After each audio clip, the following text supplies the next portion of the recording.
Hi everybody, welcome back to this week's School Psychologist Vlog. We're going to talk a little bit today about planning.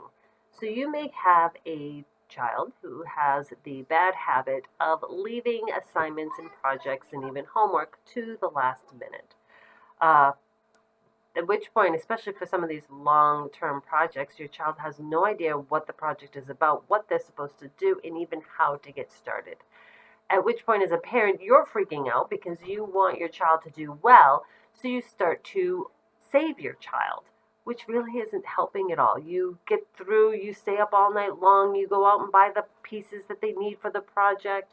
You may even email the teachers saying, oh, it's not going to be due tomorrow. You may even keep your kid home the next day so they can get it done.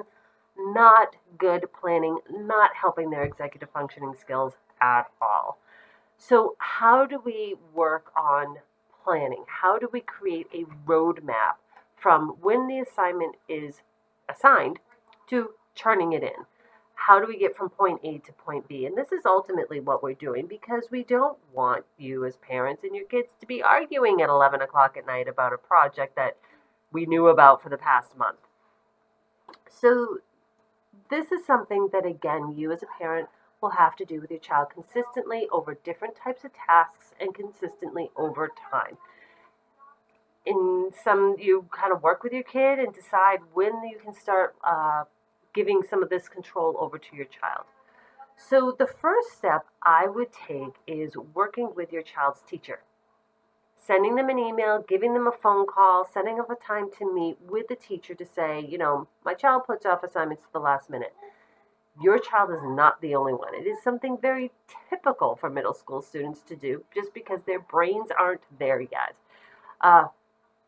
So talk with your teacher about ways that you can be informed about what's due, what's coming up, what long-term projects might be happening. There's many ways that this can be done. Some teachers have teacher pages. Some teachers use Google Classroom. Some teachers email things out to parents on a weekly basis. There's lots of different ways that this can happen. So that way you know what's going on, but it's not just you doing that. You know what's going on, so that way you can ask the questions and prompt your child. So by sitting down and having your child maybe part of the conversation with the teacher and you, being a part of that as to how we're going to do this together will be really important. So that way the child knows what the teacher's role is, what your role is, and again, what their role is as the child. So coming up with this roadmap, with the sixth grade teachers did a really nice job. If you guys remember the roadmap that they did before for the Gods and Goddesses project, they had their different due date, the 4 different steps, and the different due dates that were due. So the kids still had to fill in a lot of those pieces, and this is ultimately what you're going to do. So this again is from the book that I showed last week. It is the Executive Skills in Children and Adolescents by Richard Guare and Peg Dawson. There's a couple of worksheets in the back that is really a long-term planning sheet, and you can use this for any type of task. So you kind of brainstorm some of the topics. Sometimes, you're going to pick a god or a goddess. Sometimes that alone is a huge thing to think about for kids. So breaking it down, what are some ideas that you have? The second part is, what materials are you going to need? And sometimes this is a guess, but this is part of that planning process. What is it that I need? What do I need to get? Am I going to need poster board? Is this all online? Is this all on the computer? Do I need paper to write? Do I need glue or markers or anything like that? So those are pieces to think about. And then you create, as we did before, identify the tasks and the due dates and kind of a check off when it's done, because that's important to cross off or check off when things are done. And setting this up with your child, and then, of course, reminders, because things happen along the way. So you really want to be clear, you want to be concise, you want to do this consistently over time, and it's going to seem overwhelming and it's going to seem a lot. You want to do this just not with your academic skills, but with home tasks as well. Say cleaning your room happens to be a big one. That is very overwhelming. So what materials are needed? Maybe you want them to dust the whole room. Maybe they need to vacuum or wash the floor, whatever that may be, those materials. What is it going to look like? Uh, so ultimately, in the beginning, you, the adult, are providing the plan and the schedule for the child to follow. Uh, Teachers sometimes give scoring rubrics. It's important to look at those and kind of relate those together. And then you want to, as I said, clearly define those separate tasks that you need to do in order to come up with the final project. So if you guys remember a couple weeks ago when I did the gods and goddesses, they had to choose.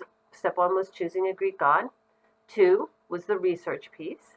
Three was writing a paper. And part four, which they are finishing up now, is creating the presentation part of it. And so kids have been working really hard on different types of technology to put their project together. The teachers also provided due dates for this, but the kids had to kind of come up with their own calendar, and hopefully you help them as well as to how much time it's going to take and when that's going to look like.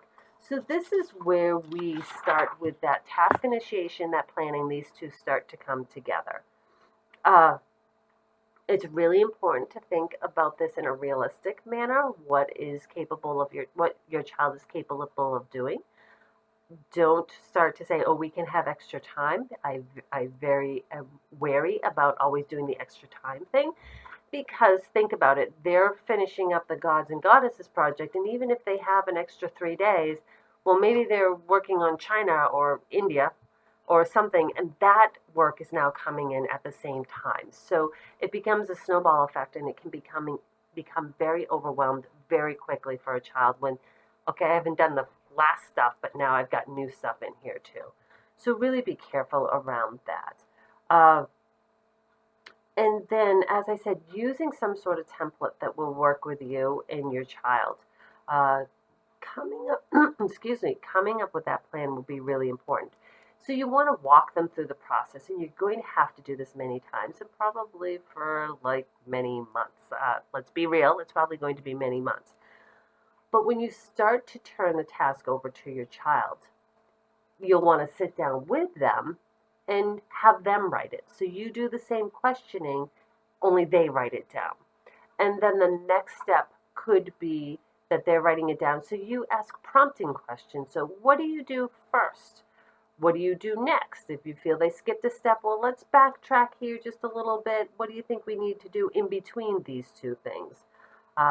Sometimes using sticky notes, especially when the kids are trying to figure out what to do, can be very helpful, and because you can very easily move those around before coming up with a final plan, because erasing and whatnot can sometimes just, you feel like you're not doing well. So writing the steps on a sticky note, you can definitely move those around pretty easily.